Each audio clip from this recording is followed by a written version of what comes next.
저는 다 같이 읽도록 하겠습니다. 신약 성경 사도행전 21장 1절에서 16절까지 말씀입니다.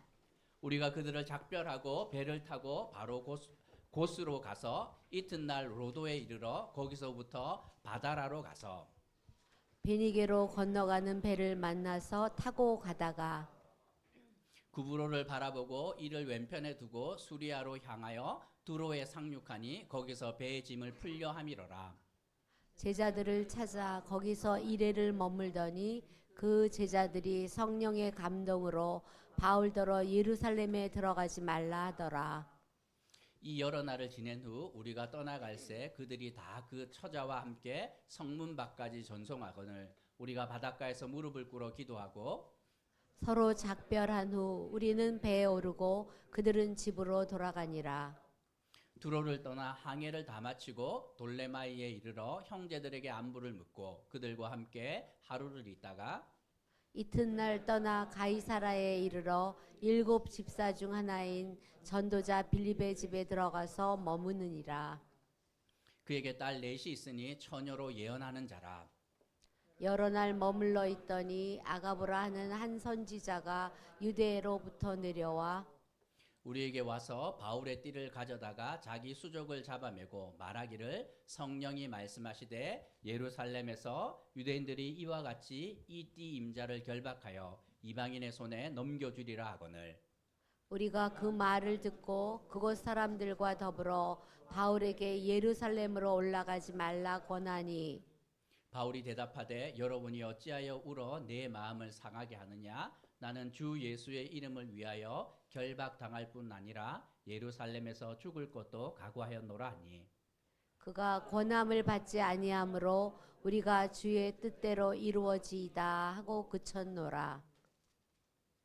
이 여러 날 후에 여장을 꾸려 예루살렘으로 올라갈새 가이사라의 몇 제자가 함께 가며 한 오랜 제자 구브로 사람 나손을 데리고 가니 이는 우리가 그의 집에 머물려 함이라. 아멘. 우리가 신앙생활을 하며 기대하는 것 중 하나는 편안한 길을 가기를 원합니다. 세상살이가 너무 힘들기 때문에 신앙의 힘을 빌어 참 이 거친 세상에서 좀 편안했으면 좋겠다 하는 소망이 있지 않습니까? 틀린 말은 아니지만 그렇다고 꼭 맞는 말도 아닙니다. 신앙생활을 한다는 것은 편안한 삶이 아니라 옳은 삶, 곧 진리를 따라가는 삶인데 때로는 어려움과 아픔이 많은 것 우리는 알 수 있습니다. 오늘 본문을 통해서 믿음으로 살아가는 삶은 어떤 삶인지 그리고 그 결과는 어떠한지 함께 묵상하며 교훈을 얻으려고 합니다. 바울은 지금 한시가 급합니다. 왜 그러하냐면 아시아 지역에서 이 교회들이 구제헌금을 이렇게 모아주었고 어디로 전달해야 되냐면 예루살렘 교회에 전달해야 되는데 예루살렘은 지금 기근이 왔고 그리고 이 정치적으로도 어려운 환경 가운데 있었기 때문에 한시라도 빨리 가서 그 구제헌금을 전달해야 했습니다. 얼마나 급했으면 바울이 3년 동안 사역했던 에베소 교회에 들를 시간도 없었다고 성경은 말씀하고 있습니다. 지도를 한번 보면 여기가 밀레도인데 밀레도에서 에베소가 너무 가까운데도 이렇게 방문하지 못해요. 형님이 부산에 계시는데 서울에 한 번씩 출장 올 일이 있는데도 멀지 않은데도 불구하고 한번 보자 그러면 바빠서 내가 가야 된다고 통화만 하고 끝날 때가 있는데 밀레도에서 에베소가 가깝지만 배편이 이렇게 촉박하기 때문에 가지는 못하고 너희들이 왔으면 좋겠다 하고 지난주 만나서 그들에게 고별 설교를 합니다.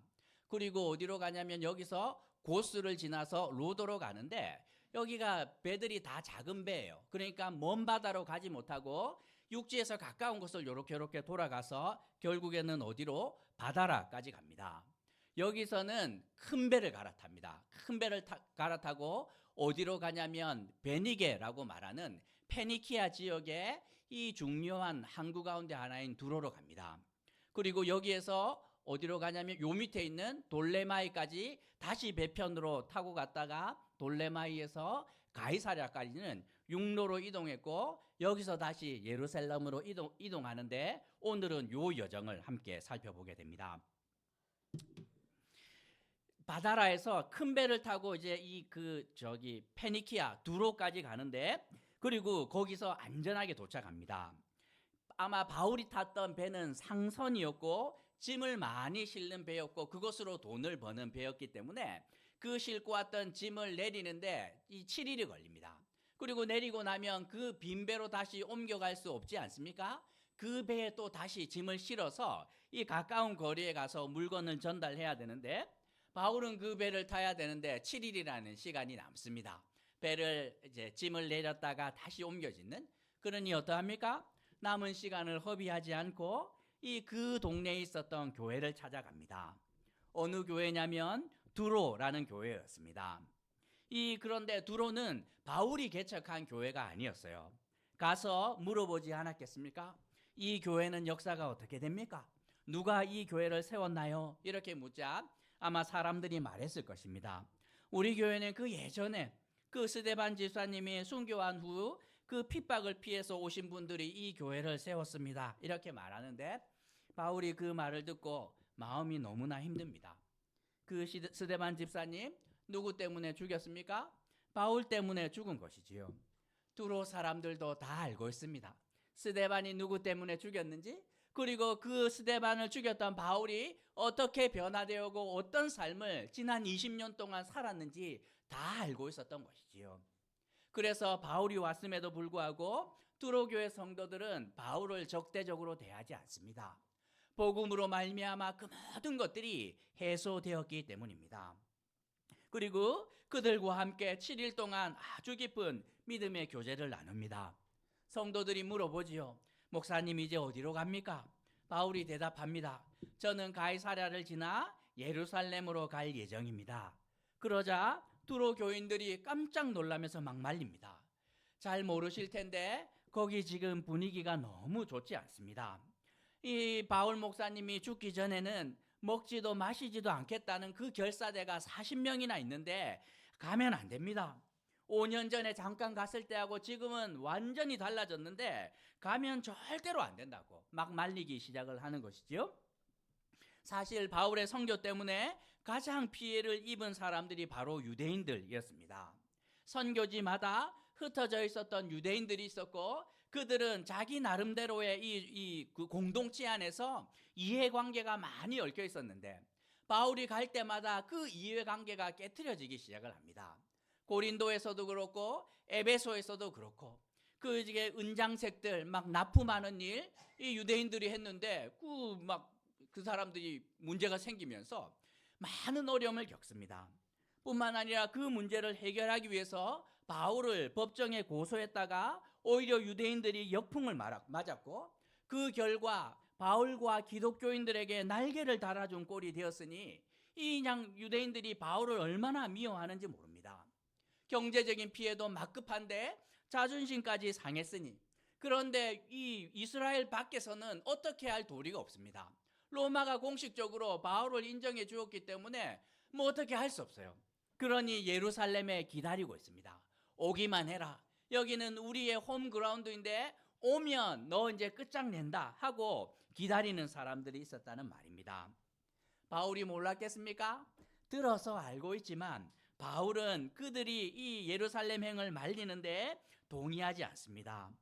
5절과 6절에서 두로에 있었던 교인들과 함께 기도하고 저는 그럼에도 불구하고 그곳으로 가야 됩니다 하고 예루살렘을 향한 발걸음을 옮깁니다. 7절에서 바울은 두로에서 배를 타고 돌레마에 잠깐 들렀다가 하루를 보내고 8절을 보면 이튿날 육로를 통해 가이사랴에 도착합니다. 가이사랴는 유대를 다스리는 로마 총독의 관저가 있었던 예루살렘의 정치 행정의 중심 도시라고 생각하면 됩니다. 전통적으로 예루살렘이 이스라엘 사람들에게 중심 되는 역할을 했다면 가이사랴는 로마가 이들을 지배하고 난 다음에 항구에 있으면서 배편으로 로마를 오가면서 가장 중요한 역할을 하는 도시가 가이사랴라고 생각하면 됩니다. 그런데 여기에서도 교회를 찾아가는데 누구를 만납니까? 놀랍게도 스데반 집사님과 함께 초대 7 집사 중에 하나였던 빌립 집사를 만납니다. 얼마나 얄궂은 만남입니까?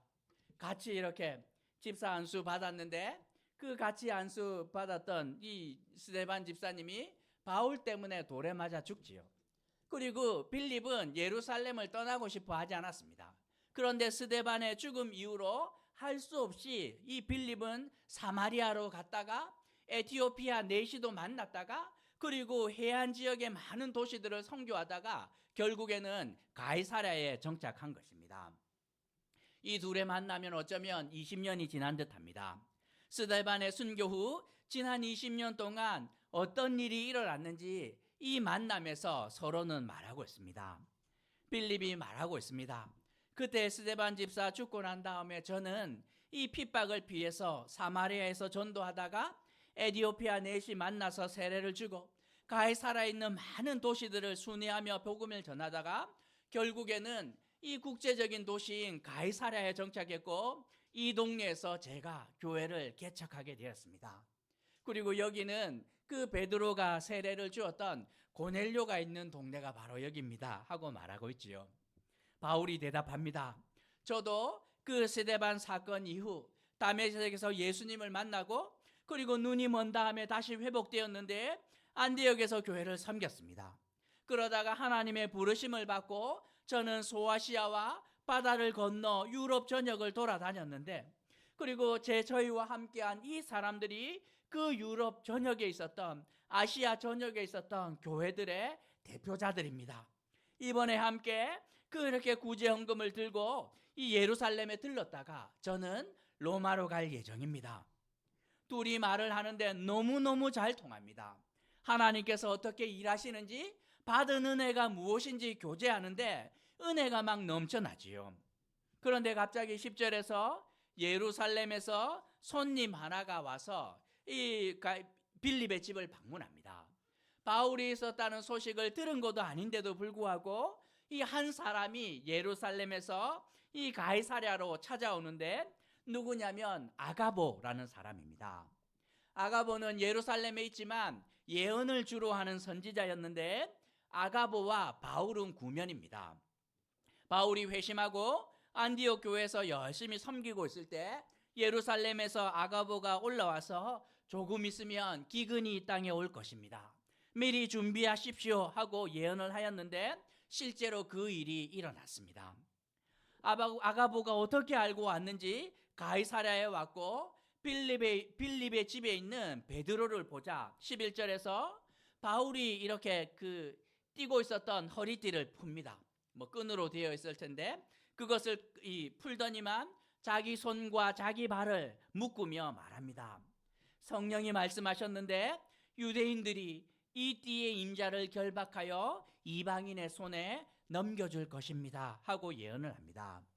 그러자 12절에서 가이사랴 교인들이 깜짝 놀라며 말합니다. 바울이요 예루살렘에 이번에는 가지 않는 것이 좋겠습니다.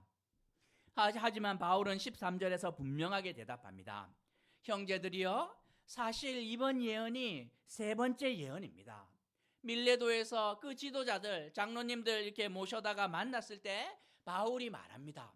이제 장로님들 정도 되니까 제가 이제 비밀을 하나 알려드릴 텐데 예루살렘으로 가면 결박과 핍박이 기다리는 것 제가 알지만 갑니다 이렇게 말했습니다. 그때 장로님들이 어떻게 합니까? 가면 안 된다고 막 말립니다. 안 가는 게 좋겠습니다. 그런데 그 이후 바울은 이제 입을 닫습니다.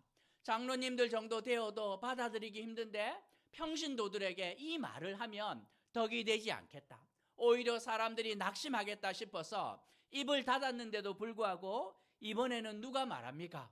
성도들이 말하는 거죠. 뚜로에 갔는데 뚜로에 있었던 성도들이 하나님의 은혜를 받으면서 목사님 거기 가면 안 됩니다. 이번에는 아가보가 직접 올라와서 이 결박하면서 거기 가면 안 됩니다 하고 말하고 있습니다. 하지만 14절에서 아무도 바울에게 주신 하나님의 마음을 막을 수가 없습니다. 이 아가보의 예언처럼 제가 예루살렘에 가면 결박을 당할 것 제가 압니다. 당신들은 모르는 것 있을 텐데 저는 사실 죽음까지도 각오하였으니 더 이상 제 마음을 힘들게 하지 말아 주십시오 하고 부탁합니다. 누가 맞겠습니까? 그러자 함께한 사람들이 말합니다. 주님의 뜻대로 이루어지기를 함께 기도하겠습니다 하고 바울은 믿음의 길을 떠납니다.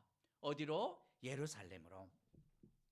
오늘 말씀을 통해 두 가지만 생각해 보려고 하는데, 먼저는 믿음의 길은 눈물로 가야 하는 길이지만 절대로 외로운 길이 아니라는 것입니다. 바울이 지난 20년 동안 어떻게 살았습니까? 날마다 눈물 없이는 갈 수 없는 그 길을 걸었습니다. 고린도 후서에서 바울은 지난 시간 자신이 살아온 삶을 이렇게 고백합니다.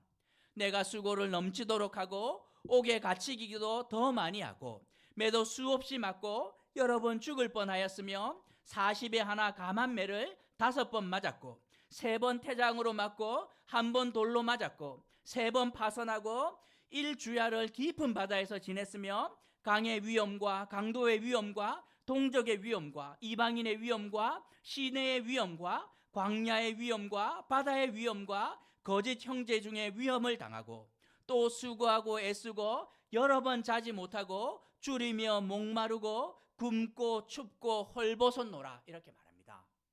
믿음으로 이 땅을 살아갈 때 편안한 길이 아닙니다. 살아보면, 하나님의 말씀을 따라 살아보면 얼마나 눈물 없이는 갈 수 없는 길인지 깨닫게 되지요. 바울이 뭘 잘못해서가 아닙니다. 죄 많은 세상에서 하나님의 말씀을 따라 살려고 하니 힘들 수밖에 없습니다. 주변의 동료들이 다 직장생활 하는데 거짓말하고 눈가림하며 야비하게 살아가는데 나 혼자 정직하게 살면 그게 인정될 것 같아요? 그렇지 않아요. 우리 영국에 있을 때 진짜 FM 집사님, 누가 봐도 그냥 나쁜 짓 못하는 집사님이 있었는데 직장 다니는데 이제 연구원이었습니다. 그런데 이제 와서 직원들 다 사인합니다. 사인하세요, 사인하세요. 사인 막 다 하는데 이 집사님한테 와서 사인하세요. 뭔데요? 우리 이제 그 야간 그 수당 받아야 되니까 사인하면 된다고. 저는 야간에 일한 적이 없는데 사인을 왜 합니까? 그냥 하시면 된다고. 안 했는데 저는 사인을 못 할 텐데요. 그러고 갑니다. 그리고 그 이후에 그냥 왕따 되는 거죠. 외로운 길을 가는 거예요. 이분이 뭘 잘못했습니까? 세상이 잘못하였고 그분은 그냥 정직하게 양심과 하나님 앞에서 부끄럼 없는 삶을 살았을 따름인데 어느 누구도 이분하고 식사도 하지 않고 말도 섞어주지 않습니다. 결과부터 말씀드리면 이분이 그래서 회사에서 보내주는 유학 왔습니다. 회사에서 돈을 들여서 공부를 시켜야 되는데 누구를 보내겠습니까? 다 알지요. 거짓말 안 하고 회사 돈으로 정직하게 공부할 사람이 한 사람밖에 없어. 한 사람밖에. 그래서 그분이 이 유학을 옵니다. 그리고 그 과정을 지켜보았던 회사에 있는 직원이 있었어요. 여직원이 있었는데 참 신기하다. 저렇게 회사 생활 못할 줄 알았는데 결국에는 반전이 일어나면서 그분이 유학 가는 거 보면서 깜짝 놀란 거죠. 그리고 그 자매님이 신앙이 없었는데 이 형제와 결혼하면서 신앙생활을 시작을 합니다. 진짜 예쁜 자매님이었어요. 키가 아주 크시고 그 다음에 케이크를 얼마나 잘 만든지 몰라요. 아주 지혜로운 자매였는데 보이더라는 거예요. 그리고 옵니다. 이 땅을 살아가며 믿음으로 살아갈 때 얼마나 고난과 아픔이 많은지 모릅니다. 바울이 이 뭘 잘못해서가 아니라 말씀을 붙들고 살아갈 때 고난과 아픔과 어려움은 필수적일 수밖에 없다고 성경은 말씀하고 있습니다. 하지만 바울은 그 힘들고 어려운 길을 억지로 선택할 것이 아니라고 말합니다. 같은 성경 고린도 후서에서 이 외의 일은 고사하고 말하는데 앞에서 말했던 거 헐벗고 매맞고 굶주리는 거 이거는 뭐 나는 생각도 안 하고 아직도 날마다 내 속에 눌리는 일이 있으니 곧 모든 교회를 위하여 염려하는 것이라. 매맞고 아프고 어려운 거 힘들지요.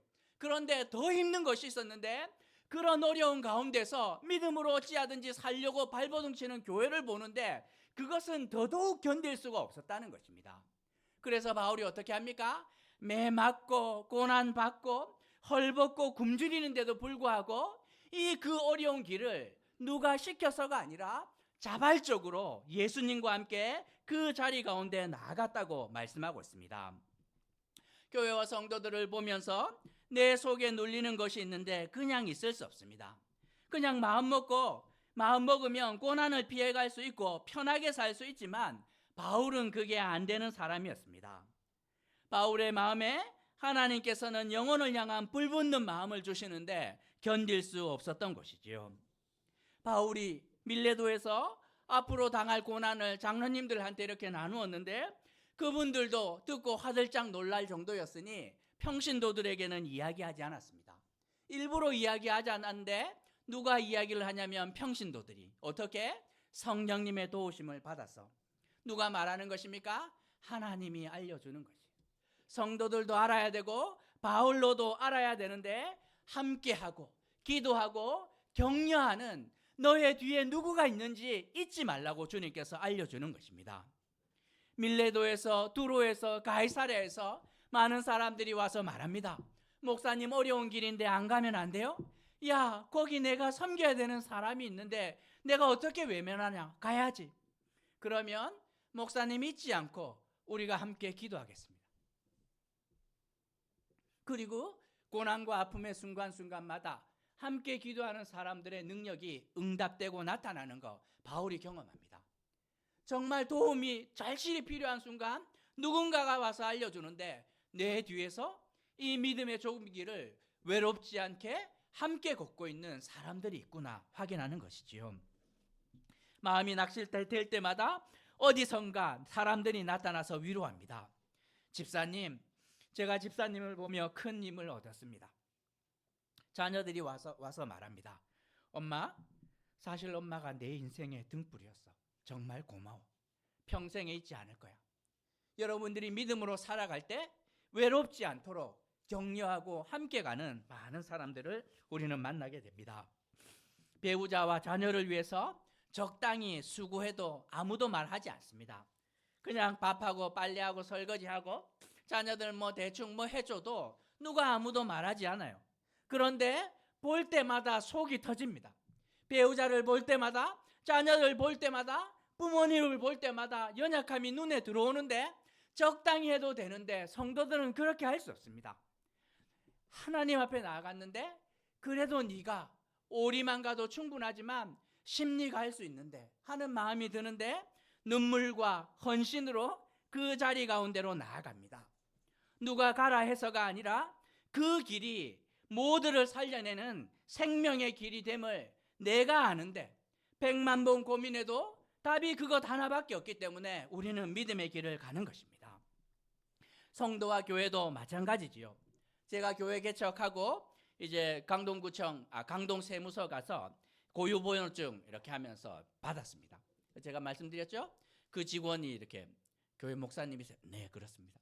이렇게 하고 이제 그 고유번호증 나왔으니 찾아가세요. 그래서 제가 찾으러 갔는데 그거 받으면서 제가 속으로 뜨끔해가지고 한마디 했습니다. 세상에 짐이 되지 않는 교회가 되겠습니다. 왜냐하면 저 말고도 많은 교회들이 다녀갔을 텐데 이분이 신앙이 있는지 없는지 모르겠지만 언론과 이것들을 통하여 수많은 교회들이 세상에 짐이 되는 거 보았을 텐데 내가 그 민폐는 끼치지 않아야 되겠다 하면서 세상에 짐이 되지 않도록 애쓰겠습니다. 이렇게 했는데 세상에 짐만 되지 않아도 되지만 우리는 한 걸음 더 나아가야 됩니다. 세상에 짐이 되지 않는 것을 넘어서 세상의 빛과 소금으로 썩어져 열매 맺는 미랄로 살아내야 하고 살아낼 수 있다고 성경은 말씀하고 있습니다. 이웃을 위해 수고하지 않아도 아무도 뭐라 하지 않지만 돌아서는데 사람들이 눈에 밟히고 내 행동이 후회됩니다. 그냥 아까 한번 해줄 걸, 그냥 아까 내가 한 번 더 참을 걸 하는 마음이 드는데 아쉬움과 후회가 몰려오는데 자고 일어나도 해결되지 않습니다. 그러니 눈물로 한 걸음 더 나아가는 것이지요. 믿음으로 산다는 것은 안 해도 되는 일을 하나님 때문에, 하나님의 말씀 때문에 자발적으로 한 걸음 더 내딛는 삶이라고 성경은 말씀하고 있습니다. 우리가 두 번째로 생각할 것은 이 믿음의 길에는 반드시 생명이 기다린다는 것입니다. 우리가 믿음의 좁은 길을 가는 이유가 무엇입니까? 왜 그 힘든 길을 가야 합니까? 왜냐하면 그 길 끝에는 반드시 생명의 문이 있기 때문입니다. 사실 스데반이 마음만 먹으면 순교 안 할 수 있습니다. 설교 적당히 하면 되지요. 회중들 봐가면서 굳이 예민한 부분 건드릴 필요 없습니다. 하지만 스데반은 정면 돌파합니다. 죄송하지만 당신들은 죄인입니다. 예수님이 소망이고 그 예수님을 당신들이 죽였는데 그분이 부활하셨고 믿기만 하면 됩니다 하고 그들이 가장 들어야 하지만 가장 듣기 싫어하는 설교를 하였던 것이지요. 결국 돌에 맞아 죽었으나 그 열매가 얼마나 놀라운지 모릅니다. 스데반의 순교로 이 생명의 문이 여기저기에서 막 열리게 되는데 바울의 지난 20년을 돌아보니 어떠합니까? 똑같습니다. 좁고 협착한 그 믿음의 길을 걸었는데 걸어가 보니 구석구석에서 생명의 문이 막 열립니다. 감옥 문도 열리고 그냥 막 얼마나 많은 일들이 생기는지. 빌립보에서 데살로니가에서 베레아와 고린도, 에베소, 드로아, 더베 가는 곳마다 어려움이 있었으나 성도들이 눈에 밟혀서 포기하지 않고 믿음으로 수고했더니 정말 구석구석에서 생명의 문이 막 열리는 것 바울이 고백하고 있는 것입니다. 제가 재수학원 다닐 때 대학 떨어지고 재수학원 다닐 때 제 바로 뒷자리에 앉아 있었던 학생 있었는데 저보다 2살 많은 형님이었습니다. 이 앞뒤로 앉아 있었으니 대화를 막 하죠. 뭐 어떻게 됐나, 어디서 왔나 이렇게 물어보았는데 부산 사투리를 쓰지 않았습니다. 다 우리 부산 사투리 쓰는데 물어보았더니 자기는 고아원 출신이고 공고 나와서 그냥 그 대기업 S그룹에서 이제 생산직에서 일을 했는데 이래서는 안 되겠다 싶어서 그렇게 모았던 돈, 한 2년 모았던 돈 들고 다 털어서 1년 딱 공부할 각오하고 재수하는 학원에 들어왔다 이렇게 말합니다.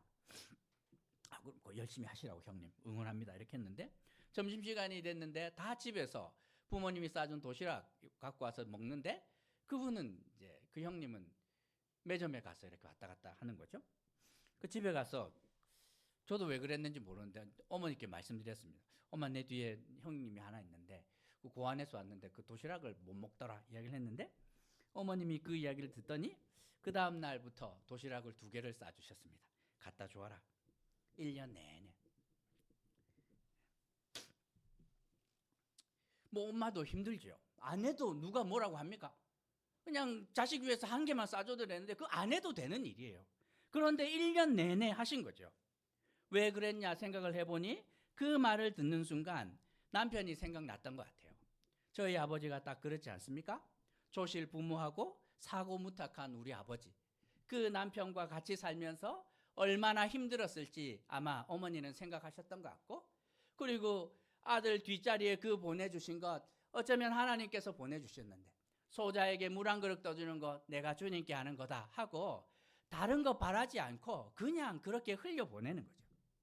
그리고 재수하는 1년이 끝났습니다. 1년이 끝나고 각자 이렇게 대학 가느라 바빴고 그때 헤어지고 만날 기회가 없었는데 너무너무 놀랍게도 거의 10년이 지나서 그 형님이 어떻게 찾아서 저한테 메일이 왔습니다.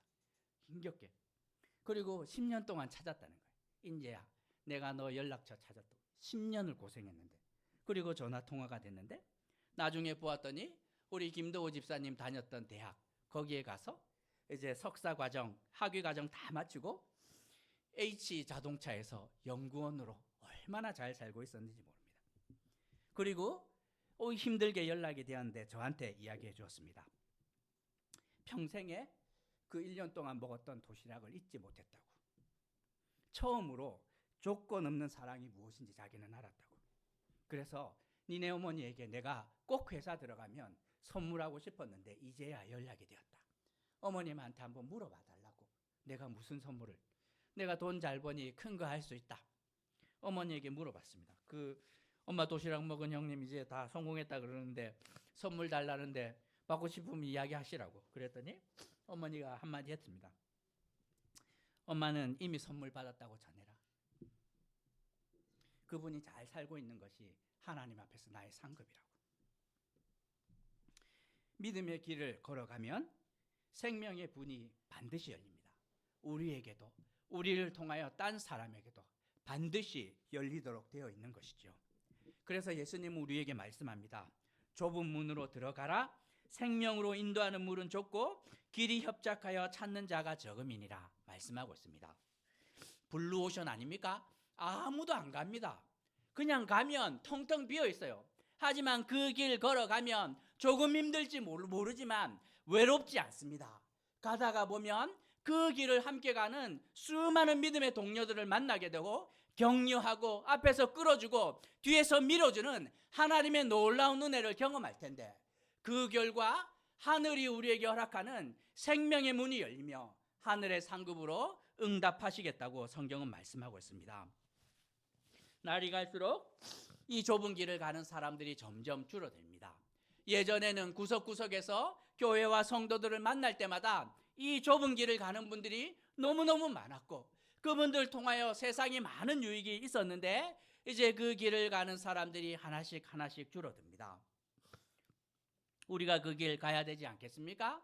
우리가 그 길 갈 수 있고 우리를 통하여서 생명의 문이 나에게 열릴 뿐만 아니라 세상에 열릴 것이라 약속하고 있는데, 이 약속의 자리 가운데로 함께 나아가게 되는 어울린 가족 되시길 주님의 이름으로 도전하는 것입니다. 우리 말씀 생각하시면서 함께 기도할까요? 기왕에 한번 사는 인생인데 생명의 길로 한번 우리가 걸어가 봐야 되지 않겠습니까? 놀아도 힘듭니다. 뭘 해도 힘들지요. 기왕에 수고할 것 좁은 길로 걸어가십시다. 여러분이 결심할 때 정말 돕는 사람들이 구석구석에서 나타납니다. 바울이 더 이상 말하지 않으려고 했더니만 사람들이 먼저 말하는 거죠. 목사님 함께 기도할게요. 도와드릴게요. 집사님 제가 그 길 함께 갈게요. 외롭지 않습니다 하고 돕습니다.